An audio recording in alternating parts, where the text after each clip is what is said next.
رأيخستنا هيومن رايتس ووتش رژیم اسد به انجام دادن بن پیکرنان لنافچین کول هبهاتن لسر هاتیه کرن انگو نافچین کو دوباره کتن بن کنترول رژیم اسد ده تومت باردکی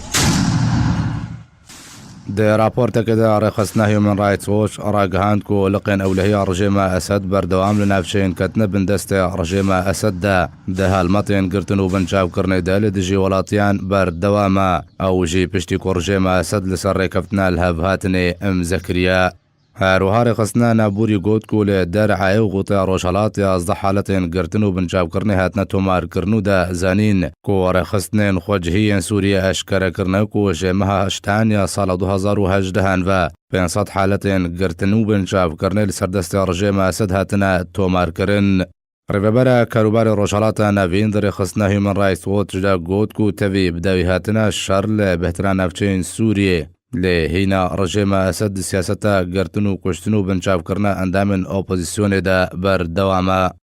هر وهار وبرا کاروبار روشالات ناوین گوت کو رژیم اسد گلک سوز دانکو او پابندیه به رکفتنا الهفهاتنه بکی لی دراستی دا لقین انگو فرعین اولهی رژیم اسد سیاستا خود بردوامه و تو پابندیه به رکفتنا الهفهاتنه نکریا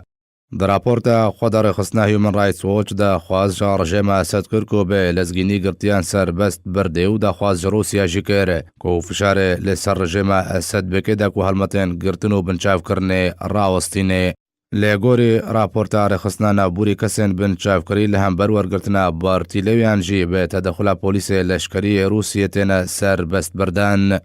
حفتيا بوري جهاش رخصنا ناف دولتي وسوري كو رخصنا لبورينا ناف دولتي وهيومن رايتس ووتش دنافوان دبون داخواز جواكا ناف دولتي كرن كو فشاره لرجيم اسد بكن دا كو چارن ويسا بدهان هزار گرتي وري قيا كرن